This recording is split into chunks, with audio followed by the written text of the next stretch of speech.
दोस्तों हम फिर से लेकर आ चुके हैं आप लोगों के लिए सुबह की सभी ताजा और बड़ी खबरें।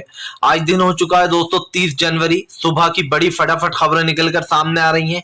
एक एक कर बताएंगे आज देश और दुनिया से क्या बड़ी खबरें निकलकर सामने आई हैं। लेकिन उससे पहले एक नजर डालेंगे सुर्खियों पर। प्रधानमंत्री नरेंद्र मोदी के ऊपर गरजे प्रशांत किशोर, बोले 2013 में प्रधानमंत्री नरेंद्र मोदी को बिहार यूपी का कोई इंसान नहीं जानता था। हमने प्रचार करके बताया कौन है मोदी। वहीं पर अगली बड़ी खबर में हम आपको बताएंगे दोस्तों, लाल चौक पर राहुल गांधी का झंडा फहराने के बाद राहुल गांधी को मिल रही और ज्यादा आपको बता दें दोस्तों समर्थन। कश्मीर में राहुल गांधी के लगे जोरदार तरीके से नारे। वहीं पर अगली बड़ी खबर में हम आपको बताएंगे दोस्तों, सुखविंदर सुक्खू का बीजेपी के ऊपर बड़ा हमला। बोले जो फिलहाल देश की अखंडता और भाईचारे के साथ खेलेगा उसके सामने कांग्रेस खड़ी मिलेगी। वहीं पर अगली बड़ी खबर में हम आपको बताएंगे दोस्तों, दरअसल आपको बता दें संजय रावत का मोदी सरकार के ऊपर बड़ा हमला। बोले फिलहाल मुलायम सिंह यादव को दिया जा रहा है पद्म भूषण, जिन्होंने चलवाई थी रिक्शा चालकों पर गोली और बाला साहब ठाकरे को कुछ नहीं। इसके बारे में आपको बताएंगे। वहीं पर दोस्तों मुंबई के दादर में हिंदू संगठनों ने निकाला मार्च। बोले धर्मांतर कानून को लागू करो, विपक्ष ने बोला जमकर हमला।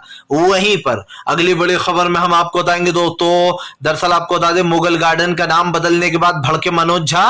बोले बीजेपी सिर्फ नाम बदल सकती है, वो देश में रोजगार विकास महंगाई को नहीं ला सकती, खत्म नहीं कर सकती। इसके बारे में आपको बताएंगे।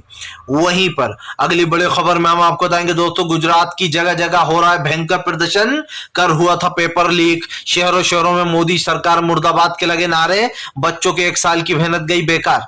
वहीं पर अगली बड़ी खबर में हम आपको बताएंगे दोस्तों, कांग्रेस ने कर दी भविष्यवाणी, अगले देश के पीएम बनेंगे राहुल गांधी।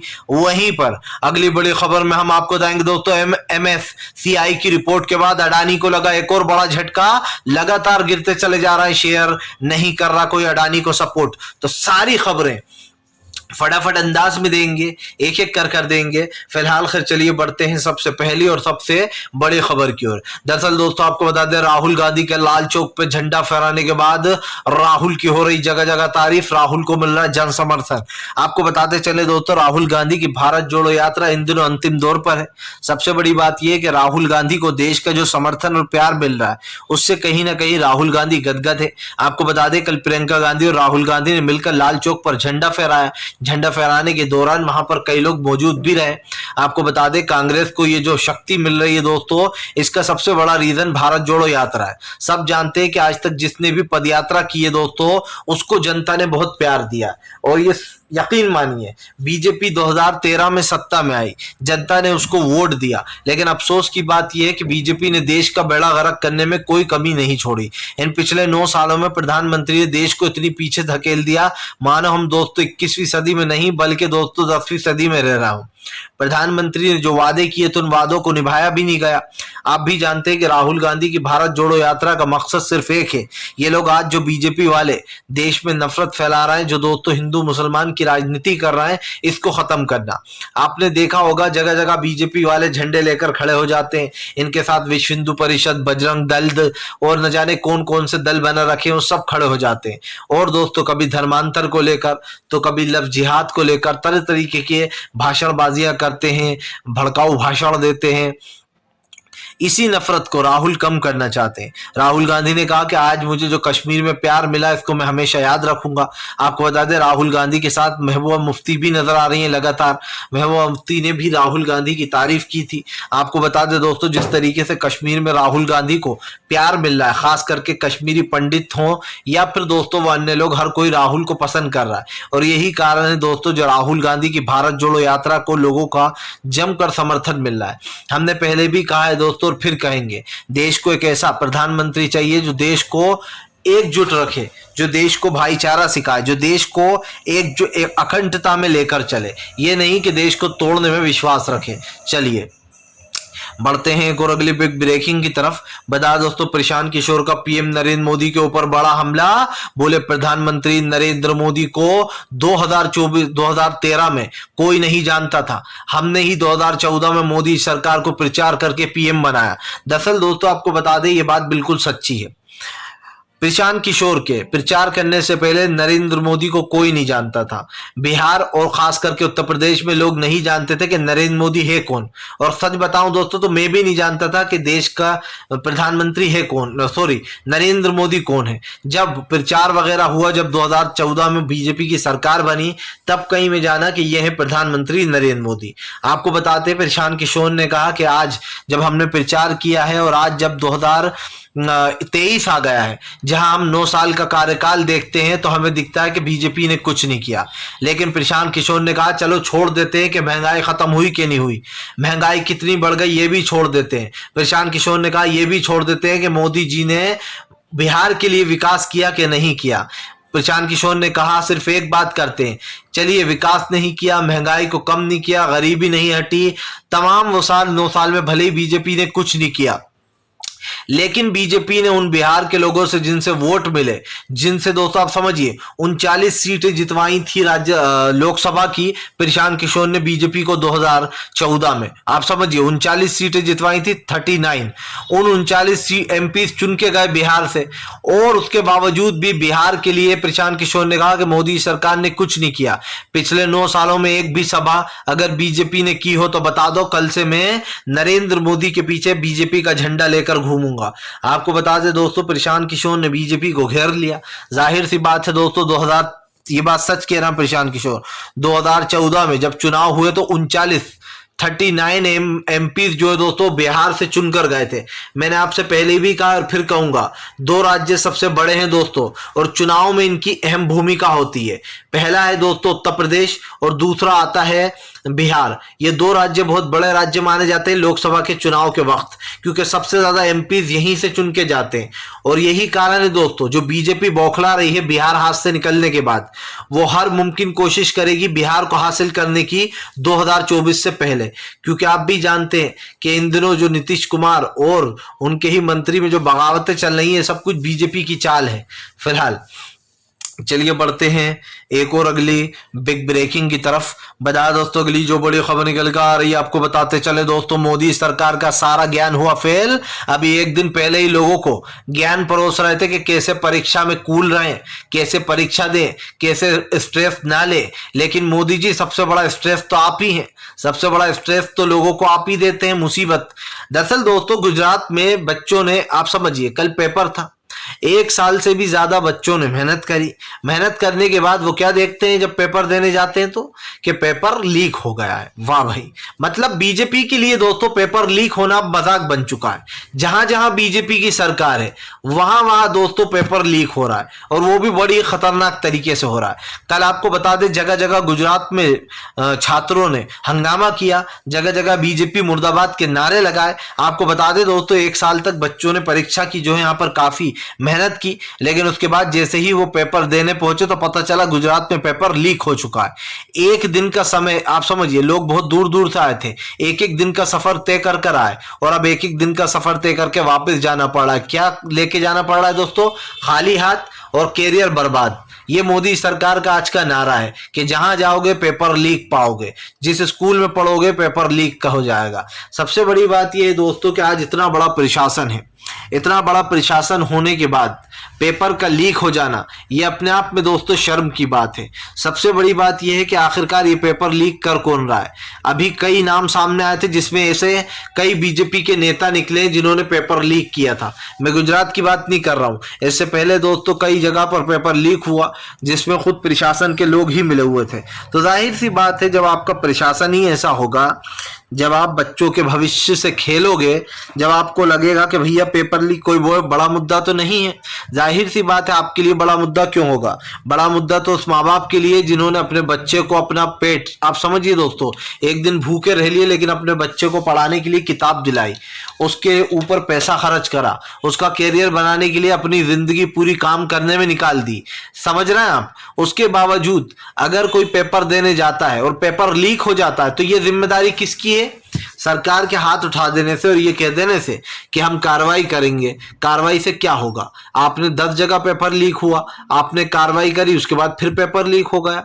अब आप देखिए आज गुजरात में कल पेपर था, उसके बाद पेपर का लीक होना, ये अपने आप में शर्म की बात है कि एक ऐसी सरकार जिसने दोस्तों ना सिर्फ देश में का नाम डुबवा दिया है, बल्कि दोस्तों हमारे देश में पेपर लीक अब एक प्रथा सी बन चुकी है कि पेपर लीक होना ही होना है पेपर होने से पहले। चलिए बढ़ते हैं एक और अगली बिग ब्रेकिंग की तरफ। बता दोस्तों अगली जो बड़ी खबर निकल कर आ रही है आपको बताते चले दोस्तों, मनोज झा का बीजेपी के ऊपर बड़ा हमला। बोले फिलहाल अब इस सरकार को सिर्फ एक चीज आती है और वो है नाम बदलो। दरअसल दोस्तों आपको बताते चले मनोज झा ने बीजेपी के ऊपर बड़ा हमला बोल दिया है। आपको बता दें मुगल गार्डन का नाम बदलकर बीजेपी ने जो यहाँ पर बदल दिया है। ऐसे में दोस्तों मुगल गार्डन का नाम बदले जाने के ऊपर भड़क गए मनोज झा। मनोज झा ने कहा कि आपने मुगल गार्डन का नाम बदलकर अमृत उद्यान रख दिया है। लेकिन दोस्तों आप समझिए बीजेपी की राजनीति बस यहीं तक है, वो सिर्फ गार्डनों के और दोस्तों उन जगहों के नाम बदल सकती है जिलों के, और वो कुछ नहीं कर सकती है।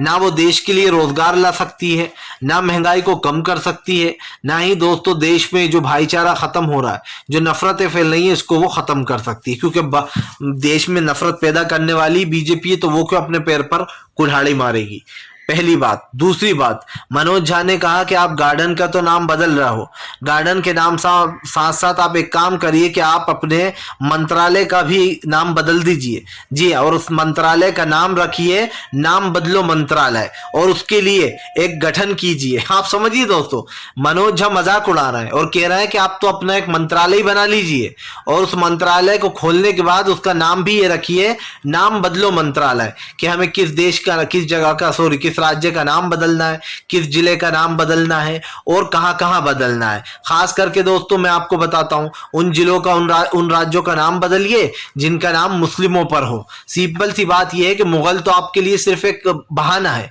बेसिकली आपको मुसलमानों को निशाना बना रहता है। अगर किसी भी जगह का नाम मुस्लिम है तो आप उसका नाम बदल देते हो, आपके हिसाब से वो मुगलों की निशानी है। वाह भाई मोदी जी, तो फिर आप ये जो आरएसएस वाले हैं, ये जो लोग दोस्तों आजादी की लड़ाई में लड़े नहीं, खास करके जो सावरकर है, जो गोडसे है, फिर उसके नाम पर आप जो है यहाँ पर बखान क्यों करवाते हो? क्यों आप सोशल मीडिया पर हैशटैग चलवाते हो? क्यों जो है आपके नेता, आपके खुद गृह मंत्री अमित शाह बार बार सावरकर को वीर सावरकर कहते हैं? ऐसा कौन सा काम कर दिया था सावरकर ने जिसके पीछे उनका नाम वीर लगा दिया जाए? एक ऐसा इंसान जिसने अंग्रेजों के सामने हथियार डाल दिए, एक ऐसा इंसान जिसने अंग्रेजों के सामने दोस्तों पूरी तरीके से, आप समझिए, पूरी तरीके से बिछ गए और ये कह दिया कि हम तो आपके साथ हैं सिर्फ अपनी जान बचाने के लिए। वो इंसान दोस्तों कहां से वीर हो सकता है? अगर वीर कोई था तो वो गांधी जी थे, अगर वीर कोई था तो दोस्तों अब्दुल कलाम साहब थे, अगर वीर कोई था भगत सिंह था दोस्तों, नेता सुभाष चंद्र नेताजी थे, और ये तमाम लोग दोस्तों जिन्होंने देश की आजादी की लड़ाई में अपनी जान दी, वो थे देश के सच्चे सिपाही, ये नहीं वीर सावरकर। और इसीलिए दोस्तों सिर्फ जगहों के नाम बदलने से बीजेपी को लगता है कि हिंदू मुसलमान होने लगेगा, लोग हमें पसंद करेंगे और हमें वोट देंगे। लेकिन अफसोस की बात यह है दोस्तों कि अगर वोट मिलना होते तो आपको हिमाचल में मिल जाते, वहां पर आपने हिंदुत्व के सारे षड्यंत्र रचे, लेकिन उसके बाद भी गोदी मीडिया और बीजेपी की सरकार को ठेंगा दिखा दिया और यह तक कह दिया कि यहां पर हिंदू मुस्लिम नहीं चलेगा। चलिए बढ़ते हैं एक और अगली बिग ब्रेकिंग की तरफ। बता दोस्तों अगली जो बड़ी खबर निकल कर आ रही है आपको बताते चले दोस्तों, पेपर लीक वाले मामले में कांग्रेस ने केजरीवाल ने बीजेपी को घेरा। बोले फिर से एक बार भारतीय जनता पार्टी के राज में हुआ पेपर लीक, युवाओं का भविष्य कर दिया बर्बाद। आपको बता दें अरविंद केजरीवाल ने एक ट्वीट किया जिसमें अरविंद केजरीवाल ने निशाना साधते हुए कहा कि बच्चों के भविष्य के साथ खेलती है बीजेपी। गुजरात में लगभग हर परीक्षा में क्यों हो जाती है जो है यहाँ पर पेपर लीक, ये अरविंद केजरीवाल ने कहा। अरविंद केजरीवाल आगे लिखते हैं युवाओं का भविष्य बर्बाद हो गया है। अब आप समझिए दोस्तों, केजरीवाल कोई झूठी बात नहीं कर रहा है। अरविंद केजरीवाल जो निशाना साध रहे हैं बीजेपी पे वो बिल्कुल सच है। आप देख लीजिए कि लगभग गुजरात की हर परीक्षा में पेपर लीक हो जाता है। या तो भैया आपका जो प्रशासन है वही मिला हुआ है पेपर लीक गैंग से जो बार बार पेपर लीक हो रहा है, या फिर आपके ही लोग पैसे कमाने के चक्कर में पहले पेपर बेचते हैं और उसके बाद पेपर रद्द भी करवा देते हैं। कमाई की कमाई भी हो जाती है और पेपर लीक भी हो जाता है। अब दोस्तों यहाँ पर दो सवाल ये उठते हैं कि अरविंद केजरीवाल ने बीजेपी से सवाल पूछा है कि इस पेपर लीक में आप क्या करेंगे। केजरीवाल ने कहा कि फिलहाल भारतीय जनता पार्टी के राज में युवा बर्बाद हो रहा है। लगभग हर राज्य में बीजेपी की जहां जहां सरकार है वहां वहां पेपर लीक हो रहा है। दोस्तों आप समझिए, हमारे देश में आज जो बच्चे मेहनत करते हैं, जो पढ़ाई होती है दोस्तों, उस पर बहुत पानी फिर जाता है। इस चीज को कभी आपने फेस नहीं किया होगा दोस्तों, और अगर किया है, अगर आप एक स्टूडेंट है तो आप समझ सकते होंगे कि आपकी पढ़ाई, जो सालों से आप पढ़ाई कर रहे होते हैं, लगभग 1 साल मान लीजिए, 1 साल से आप किसी चीज की पढ़ाई कर रहे हैं, किसी चैप्टर में आप कमजोर हैं और उस चैप्टर को आपने दोस्तों पढ़ाई के लिए, मजबूत होने के लिए लगभग 1 से 1.5 साल पढ़ा। अब आपको पता है कि इस चीज का पेपर आ गया है, आप पेपर देने जाते हैं, आपको पता चलता है पेपर तो लीक हो चुका है, आप सर पकड़कर बैठ जाते हैं कि मैंने जो 1-1.5 साल मेहनत की, जिस चीज में मैं कमजोर था, उसका पेपर लीक हो गया है। अब मैं कैसे पढ़ाई करूंगा, कैसे मैं अपने उन सालों को कवर करूंगा जिन साल में मैंने ये पढ़ाई की थी। अफसोस की बात यह है दोस्तों कि आज हमारे देश में पेपर लीक एक ये समझ लीजिए कि एक उत्सव बन गया है।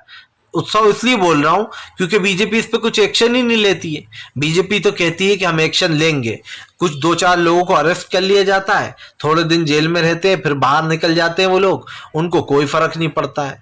मैं पूछता हूं दोस्तों कि परीक्षा लीक पर आपको एक कानून बनाने में क्या दिक्कत है? लव जिहाद पर आप कानून बना दोगे, धर्मांतर पर आप कानून बना दोगे, मुस्लिमों पर, हर मुस्लिम को के ऊपर कानून लागू कर दोगे, बच्चा कानून लागू कर दोगे, लेकिन पेपर लीक वाले मामले में कानून नहीं बनाओगे। आप क्यों? क्योंकि शायद आप ही के लोग होंगे, हो सकता है, तभी तो आप पेपर लीक वाले में कानून, सख्त से सख्त कानून बनाने में डरते हो। आप कहते हो कि हम रेपिस्टों के ऊपर जो ऐसा कानून नहीं बनाएंगे जिनसे कि उनको फांसी मिले। क्यों भाई? जो लोग देश में नफरत फैला रहे हैं, जो लोग देश में महिलाओं की, समझिए दोस्तों, शोषण कर रहे हैं, उनको तो आप बढ़ावा दे रहे हो, और आप कहते हो कि हम लव जिहाद पर कानून बनाएंगे, हम धर्मांतर पर कानून बनाएंगे, हम बच्चों को जो यहाँ पर ज्यादा बच्चे ना हो उस पर भी कानून बनाएंगे। तो दोस्तों समझ में ये नहीं आता है कि बीजेपी जो है यहाँ पर देश में कर क्या रही है। इसे तो सत्ता में होना ही नहीं चाहिए था, और सत्ता में अब जब आ गई है तो लोगों का जीना हराम कर रखा है। चलिए बढ़ते हैं एक और अगली बिग ब्रेकिंग की तरफ। बता दोस्तों, अगली जो बड़ी खबर निकल कर आ रही है आपको बताते चले दोस्तों, मोदी भक्त अडानी की उड़ी धज्जियां, पूरे मार्केट में दोस्तों मुंह हो गया काला। अडानी करता था शेयर के प्राइस बढ़वाने में गोलमाल। दरअसल दोस्तों अडानी ग्रुप, जिसका अभी 2 दिन पहले तक गोदी मीडिया बखान करती थी, जिसको राहुल गांधी हमेशा अपने भाषणों में घेरते थे, अडानी और अंबानी ने पूरे देश को बेच दिया, ये राहुल गांधी के भाषण होते थे। अब दोस्तों इससे सीधा फायदा राहुल गांधी की सोच को मिल रहा होगा। लोग सोच रहे होंगे नहीं यार, राहुल गांधी ने क्या भापा था अडानी को कि वाकई में अडानी तो जो गोलमाल निकला, और जो प्रधानमंत्री नरेंद्र मोदी हर जगह अडानी अंबानी के साथ दिखाई देते हैं, अब उनको बड़ा झटका लग गया है। आपको बता दें दोस्तों, आज तीसरे दिन, चौथे दिन भी अडानी के शेयर लगातार गिरे। आपको बताते चले, ये जो रिसर्च सेंटर की जो रिपोर्ट आई थी दोस्तों, जिसमें बताया गया है कि अडानी जो है वो उनके शेयरों में हेरा फेरी कर दाम बढ़वाते हैं। आप समझ रहे हैं दोस्तों, ये जो दाम बढ़ते हैं अडानी के शेयर के, ये हेरा फेरी कर बढ़ाए जाते हैं, और हेरा फेरी कर दोस्तों दाम बढ़वाने में अडानी नंबर 1 है। जिसके बाद अडानी के ऊपर एक ऐसे टैक्सी ड्राइवर ने दोस्तों, आप समझिए, रिसर्च की। इस ड्राइवर ने ना सिर्फ अडानी की पोल खुलवा दी, बल्कि दोस्तों ग्लोबल हंगर डेस्क जो कि एक रिसर्च है, उसने रिसर्च कर ये तक पता लगा लिया कि अडानी क्या क्या गोलमाल करते हैं। यहां तक कि अडानी ने जब उनको धमकी दी, अडानी ने कहा कि मैं आपके ऊपर लीगल एक्शन लूंगा, तो उस रिसर्च सेंटर ने क्या कहा कि मोस्ट वेलकम, आइए और यूएस कोर्ट में हमारे खिलाफ केस दर्ज कीजिए, लेकिन इतना याद रखिएगा कि आपके खिलाफ हमारे पास पूरे सबूत हैं। अगर आप हमारे ऊपर केस लगाएंगे भी तो सिर्फ आप अपना टाइम वेस्ट करेंगे, इसके अलावा और कुछ नहीं कर पाओगे, क्योंकि हमारे पास पूरे पुख्ता सबूत हैं। तो क्या दोस्तों ये मान लिया जाए कि अब अडानी से मोदी सरकार अपना हाथ पीछे खींच लेगी? क्या यह मान लिया जाए कि 2024 की बिसात पर अडानी भी बीजेपी के लिए एक डिजास्टर साबित होने वाले हैं? क्या यह मान लिया जाए कि अडानी के बल पर अब मोदी सरकार की भी लंका लगने वाली है? क्या यह मान लिया जाए कि 2024 में की तस्वीर अब साफ हो चुकी है कि कौन अगला देश का पीएम होने वाला है? फिलहाल वीडियो अच्छा लगे तो लाइक करें, चैनल को सब्सक्राइब